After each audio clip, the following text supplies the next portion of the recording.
வணக்கம்.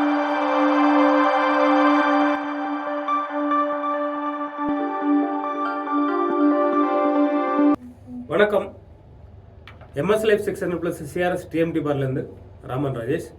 Welcome to Uttam Nirman channel. இன்றைக்கி நம்ம பார்க்க போகிற டாபிக் என்னென்னா, டெரஸில் வாட்டர் ப்ரூஃபிங் பற்றி ஒரு சின்ன டாபிக் பார்ப்போம். இதில் நம்மளுக்கு அதிகப்படியாக ஒரு பிரச்சனை, நம்ம கையாளக்கூடிய பிரச்சனை என்னென்னா, டெரஸில் லீக்கேஜ் ஆர் ஹீட்டு, அதாவது கீழே ஹீட்டு வராமல் தடுக்கிறதுக்காக நம்ம செய்யக்கூடிய வேலைகள் என்னென்னா, டைல்ஸ் மேலே டைல்ஸ் லேயிங் பண்ணுறோம், இல்லைன்னா மேலே ஷீட்ஸ் ப்ரொவைட் பண்ணுறோம். இது மாதிரி பிரச்சனைகள் பண்ணுறோம். அதாவது ஷீட்ஸ் நம்ம பண்ணும்போது என்ன, விண்டு ப்ரெஷர் அதிகமாக வரும்போது பில்டிங் மேலே அதோட இம்பாக்ட் வரும். ஸோ அதை தடுக்கிறதுக்காக என்ன பண்ணுறோம் அப்படின்னா, டைல்ஸ், கூலிங் டைல்ஸ் அப்படின்னு சொல்லிட்டு நம்ம போகிறோம். ஸோ கூலிங் டைல்ஸ்னு போகும்போது நம்மளுக்கு ரூஃப்லேருந்து போகக்கூடிய ஹீட்டு, அதாவது தெர்மல் ஹீட்டில் உள்ளே போகாமல் கொஞ்சம் தடுக்கிறதுக்கான வாய்ப்புகள் இருக்குது. மற்றபடி லீக்கேஜ் ஆகாமல் தடுக்கக்கூடிய டைல்ஸால் முடியும் அப்படின்னாக்கா முடியவே முடியாது. ஏன் அப்படின்னாக்கா, டைல்ஸ் மாய்ச்சர், அதாவது ஈரப்பதத்தை உள்ள இருக்க கடத்தும். ஈரப்பதம் எப்போ நம்ம ஸ்லாப் ரீச் ஆகுதோ அப்போ அந்த ஸ்லாப் என்ன பண்ணும் அப்படின்னா, அந்த ஈரப்பதத்தை அப்சார்ப் பண்ணிக்கிட்டு உள்ள இருக்கக்கூடிய ஸ்டீல் ஆக்சிடேஷன் ரியாக்ஷனை கிரியேட் பண்ணும். அதாவது ஃபெரஸ், இரும்பும் ஆக்சிஜன் ரெண்டும் சேர்ந்து ஒரு வினை புரியும் போது இரும்பு ஆக்சைடு, அதாவது ஃபெரஸ் ஆக்சைடாக மாறிடுது. இது ரிப்பீட்டடாக அது பல காலத்துக்கு இந்த ப்ராசஸ் கண்டினியூவாக நடக்கும்போது அந்த துருவுங்கிறது ஒரு லேயர் அதிகமாக ஒரு மந்தம் 8 mm அப்படின்னாக்கா 8.1 8.2 அந்த மாதிரி சேஞ்ச் ஆகுது. இல்லை 8.5 வரை கூட சேஞ்ச் ஆகலாம். அண்டே இங்கே அந்த டியூரேஷனை பொறுத்து இருக்குது. அதாவது 10 வருஷம் ஆகலாம், 15 வருஷம் ஆகலாம், இல்லை 5 வருஷம் கூட ஆகலாம். ஈரப்பதத்தை பொறுத்து இங்கே இந்த இடைவெளிங்கிறது மாறுபாடு ஏற்படும். அப்போ இந்த கம்பி உள்ள இருக்க துருப்பிடிச்சு அடிக்கடி துருப்பிடிக்கும் போது என்ன ஆகுது அப்படின்னாக்கா, அந்த ரியாக்ஷன் நடக்கும்போது ஸ்லாபுக்குள்ள அந்த அளவு அதிகரிக்கும் போது கிராக்ஸ், அதாவது கீழே வெடிப்பு, ஸ்லாப்ல ஒரு வெடிப்பை ஏற்படுத்தும்.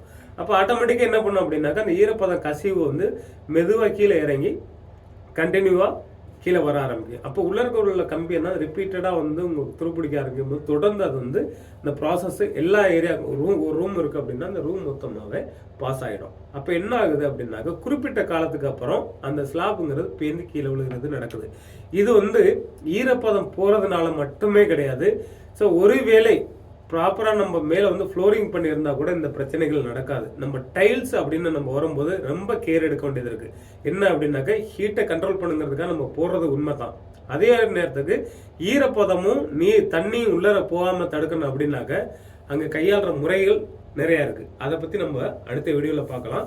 இன்னைக்கு நம்ம டைல்ஸ் போடுறது சரியா, இல்லை டைல்ஸ் போடாமல் நம்ம ஃப்ளோரிங் பண்ணுறது சரியா அப்படின்னு பார்த்தீங்கன்னா, ஹீட்டு தான் நம்மளுக்கு தான் கண்ட்ரோல் பண்ணணும் அப்படிங்கிறது பாயிண்ட். அப்படின்னாக்க நம்ம டைல்ஸை தவிர்த்து கூலிங் பெயிண்ட் என்ன, வெதர் கோட்டிங் பெயிண்ட் என்ன வந்துருச்சு.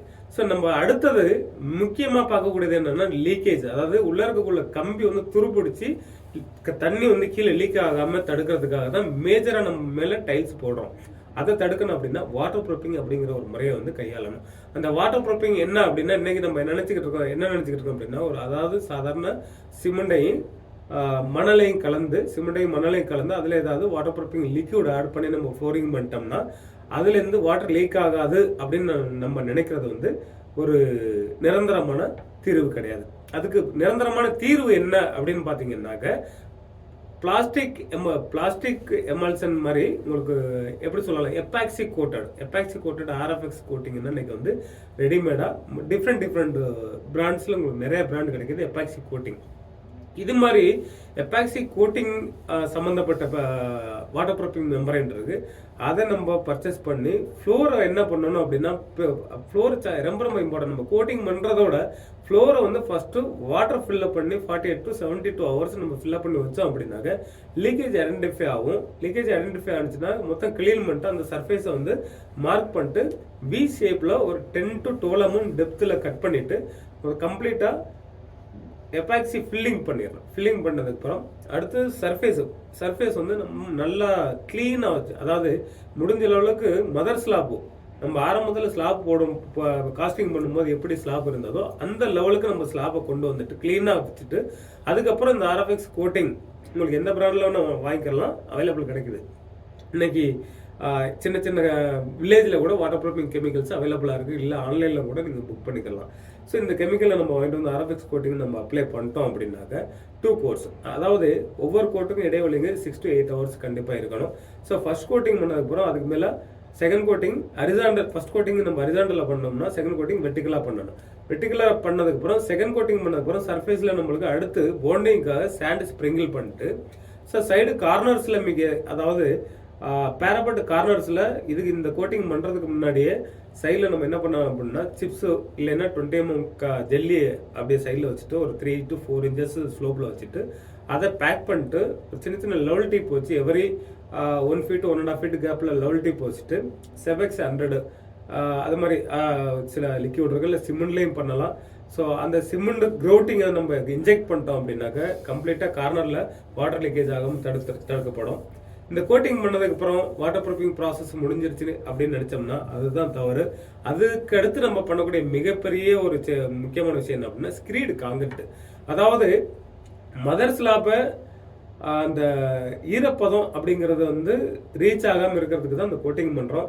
ஒருவேளை இந்த கோட்டிங் ஃபியூச்சரில் ஃபெயில் ஆக வாய்ப்பு இருக்குது அப்படின்னாக்க அடுத்து நம்ம ப்ரொடக்ஷன் பண்ணுறதுக்காக 2 inches ஆர் 50 mm நம்ம வந்து ஒரு ஃப்ளோரிங் சிப்ஸ் 6 mm சிப்ஸில் வந்து 1 to 4 ப்ரொபோசலில், அதாவது 1 time cement 2 times sand 4 times jelly, அதாவது 6 mm ஜெல்லி நம்ம இதை லே பண்ணிட்டு அதில் நம்மளுக்கு வந்து லிக்யூடு, அதாவது நம்மளுக்கு என்னென்ன வாட்டர் ப்ரூஃபிங் லிக்யூட் நமக்கு தேவையானதுக்கு பிராண்டில் கிடைக்குது.